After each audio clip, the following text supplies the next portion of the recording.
Alrighty, well, now it's on to Camp California. This second game is a whole lot better than the first one, I would say, mainly because it isn't disturbingly genocidal, just packed full of the death of children, honestly. Like, I just can't get past that, right? But, no, this was definitely a turn in the right direction for this two-game series. But yeah, no, so this is actually a game that I wanted to play through and beat probably, oh man, it's gonna be about 17 years ago when I first started my original YouTube channel, that is Sprites Templar, which is for the non-existent audience and my few actual subscribers. It's linked in my connected channels tab, whatever it is, and on my channel's homepage of the Sprites Templar. And I actually have just a short little video. It's only a few seconds long. I am asking the internet of, I believe, August 2008. Maybe it could be. Maybe I'm mistaking it for the one video that I have of the opening of Bega's Battle, which, might I again say, it is the first video on YouTube, at very least, of Bega's Battle later Laserdisc arcade. Oh my god. Yeah, no, I'm very proud of that. Honestly, it's one of my very few claims to what could be considered in some way anything remarkable. I wasn't gonna call it fame because it really isn't, but yeah, no, I actually wanted to start this whole gameplay shtick probably about 7 years before I started actually doing it. And the reason why I made a separate channel of the Sprites Templar, which used to be called Skwatters Corner, is because I believe at the time I had lost the password for my original channel. So I thought I couldn't remember it, honestly, and it didn't occur to me to take steps to look for the password, or to seek out, like, say, a password reset email from YouTube, if that was possible. I didn't know if which email address it was associated with or what, so I just basically just left it to languish there in just existence, so that's pretty much been the case for that sort of thing until I started commenting on it a few years back, and I finally got access back to it because I just decided to try a bunch of passwords that I used to use. I of course changed it since then, but I used the passwords that I used back when I was a dumbass teenager, and one of them ended up working, so got access to that there, yeah. So, in that video, I am this Byron guy, and I think I found myself in the Aztec or Mexican temple level, and I was wondering how to get onto a platform that seemed to be too tall for my character to jump on, and it's just like I don't know, maybe it's even less than 10 seconds, but it just shows a screenshot, most likely from an early version of Magic Engine, or maybe, since it was whichever year that I uploaded it in, could have even been Magic Engine 1.1.3, who knows, but because I think that was the version that actually allowed you to play Camp California as a game, because in earlier versions of Magic Engine, when you would start playing this game, you could get as far as the first level. You could select your character when he says, I love the wonderful clothes you wear, I think good vibrations, yeah. And but once the game started, your characters and all sprites would just disappear from the screen in a second, and you couldn't progress through the level. So that was fixed, I believe, in 2008 or 2009, maybe 2010, with the release of Magic Engine 1.1.3, or maybe one of the pre-release betas.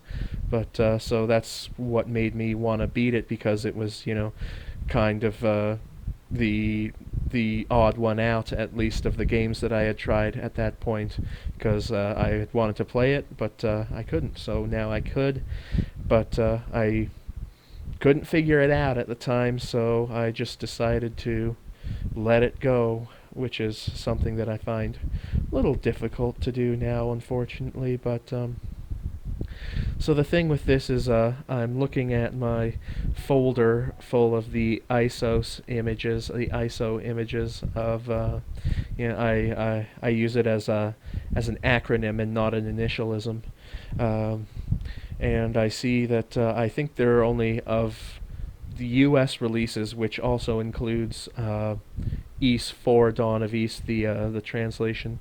Um, uh, and it also includes things like Meteor Blaster DX and Implode. I am not going to play through those two games. I feel like there is a great deal more enriching diversity among games from other systems, not just the TurboGrafx CD or TurboGrafx 16. But yeah, I don't feel like, even if there are cheats for the games, which I know that there is for Meteor Blaster DX, but not, as far as I know, for Implode. Although a game like that, because I mean it's literally just some kind of a reverse Tetris clone where the blocks come from the bottom instead of from the top. I mean, it's, God bless the people who made it. You know, they're certainly much more talented than I am in every way, shape, or form. But uh, I am saying that that game is, compared to the wild ballad that is all the games that I could play, given the finite time that I have in this world. It's rather unremarkable. So I'm not going to waste my time. Pardon me, I didn't mean to waste. Spend my time um, playing games like that. 99. They say 99 levels in Meteor Blaster DX. Sorry, I'm not going to donate that kind of time and effort, even if I do have things like infinite ships and infinite lives and things like that. I mean, it's just going to be one level after the other, and it's going to, like, even if I do ever end up playing it, it's going to be way down the line. Like, it'll just be a throwaway game, honestly, like what a lot of these have been like. So, but yeah, no, so this was the sequel to that Yo Bro game, and as I said, its premise and its mechanics and what it displays, its veneer, its facade, is a great deal more admirable and enjoyable than the first game. And I guess before I start harping on that forever, I'll leave it at that. So this game allows 5 playable characters, which is kind of weird because throughout the game, it's just kind of suddenly pushed on you. You're looking for instruments. First off, you're looking for your friends who were taken away, so you take the role of Byron and not Lil Bro. So your friends get kidnapped by the rat fucks of the Big Cheese, and they also, unbeknownst to me, they also take your instruments because you're in a band. You and your friends, or at least I believe you and your friends, but at least that's what's purported. Because at the end of the game, you only see 2 of the 5 characters actually up on stage playing instruments, which is the I can't even remember their names. The tall, thin bird and the short, fat pelican guy. The pelican guy has the saxophone, and the tall, thin bird has the guitar. And there's also a drum set and a keyboard and or a synth, I guess you could call it, and or an electric organ, I guess, if they were playing Beach Boys music. They usually had that. It was their shtick. But no character plays that. You don't see it in the end credits. The little bird is just listening to his boombox. Byron is lounging in a chair, and when before he was surfing, and yeah, that's it. So yeah, and Lil Bro, of course, doesn't play any instrument either, so I don't know why we had to get instruments that we never see played. This, I thought, was another butt fuck right here, honestly. I knew very quickly that I was going to have to use the slow motion feature of RetroArch in order to get past it, just like I had to use it for the platforming sections in the last part of Dynastic Hero. I absolutely knew that that was going to be a huge, huge problem. So, and this was also like confusing as hell. And I'll be honest with it, I had to. I'm not sure if it was like World of Long Plays or Nintendo Complete or whatever.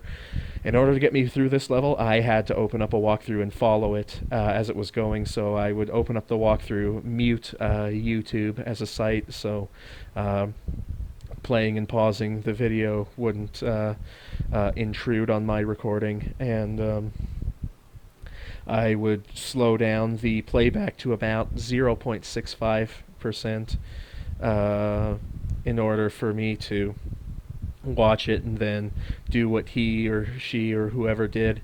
And yeah, no, like this, and for a while, like I was watching whatever walkthrough to try and guide me through this repetitive maze of a level, and I thought, I don't, at certain times, you know, it certainly got me through the level, like thanks for it and everything, very grateful, but it almost looked like you didn't even know what you were doing, whoever made that that other playthrough there. So yeah, very, this was a pain in the ass, I'll say, this level here, but oh man, I'll tell you what, and the fact that it's like, why the hell is he just like looking at the screen and shaking crazily and waving his arms and everything? That's really weird. And how he, like, the guy never faces like forward or backward or upward. Like, he just looks straight at you. Like, that's kind of weird, you know.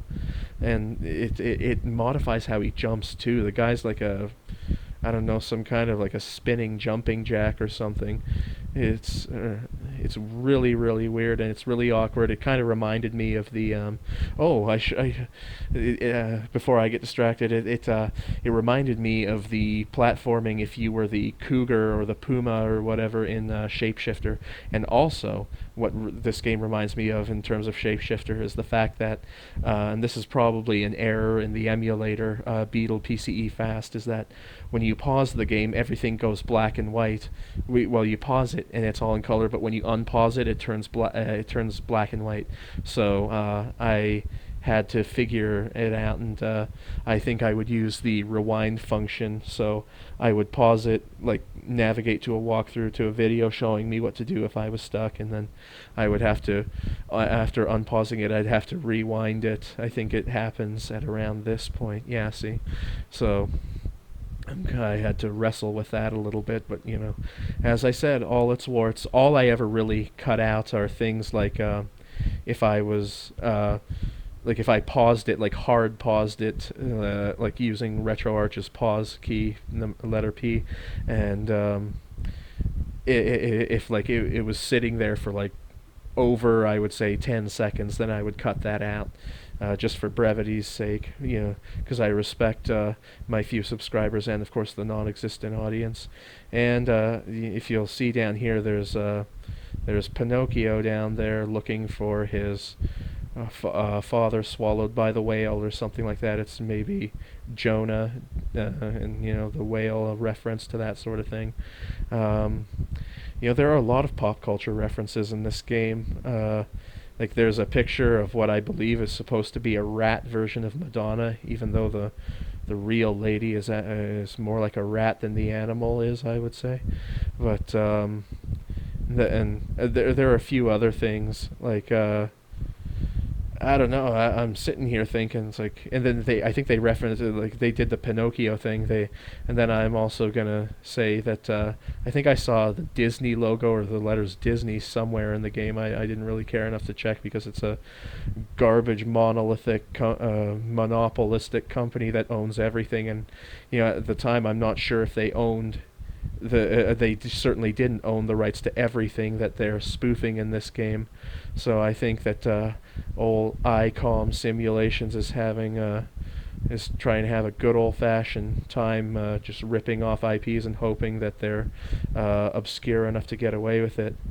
And then, like, I was thinking that the characters in that cage were swapped because it's like the male voice was coming out of the short, squat character and the female voice was coming out of the big, tall character.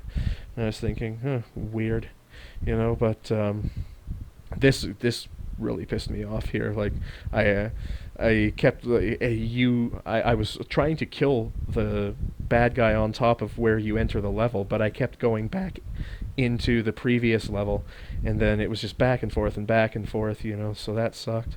But and I really hate the fact that it's like, you fly horizontally, so it's like you're barely like an inch tall, and I thought that you could fly through into small narrow crevices to get to platforms like that, but no, you can't. So every platform, like, it kind of destroys the point of his flying, right? Like, he can't get into places any narrower than any other character can, so that really sucks there. And so now you're going to the big cheese. I guess that's supposed to be a comet made of cheese, maybe, and the Swiss cheese looking thing there. So it's like, what are those supposed to be, like oceans of liquid cheese or something like that? And I don't know what kind of creatures you're fighting right now. Home sweet home. Yeah, I know. Oh, they also spoof Star Wars here. Yeah, so I'm thinking it's like, but did they know that Disney was going to buy Star Wars or something? Is that why they're spoofing all this sort of thing here? Yeah, but I gotta tell you, I would think that if this game made a bigger splash than it did, and I don't see why it would, but they would have some pretty serious lawsuit and litigation pressed against them, which big ol' ICOM Simulations, which is probably defunct for at least several years as of right now, would not be able to accommodate financially, So yeah, so I actually found a few codes for this game, so I guess whoever's curious can look where they are, or I posted the codes that I found for Yo Bro onto the game hacking Discord. There, I'm Skwatter there. Of course, I'm not every Skwatter on the internet, but usually if you see Skwatter on the internet, it's me. So I'll probably post the .cht file in libretro format to game hacking, and if it's worthwhile to them, maybe they'll do something with it. But yeah, I don't really understand Discord. I don't know why people are all transitioning to Discord. I think it basically takes every single forum and then just packs it all into one single, like, light year long dialogue tree. Like, it's I don't like it at all. But it's their website, so I just work within the confines of what they want. So here's the final cutscene, and you see that only 2 characters were actually playing instruments, so very, very strange, and a whole bunch of people who would have been sued by Disney. And that's it. Alright, Skwatter out. Peace.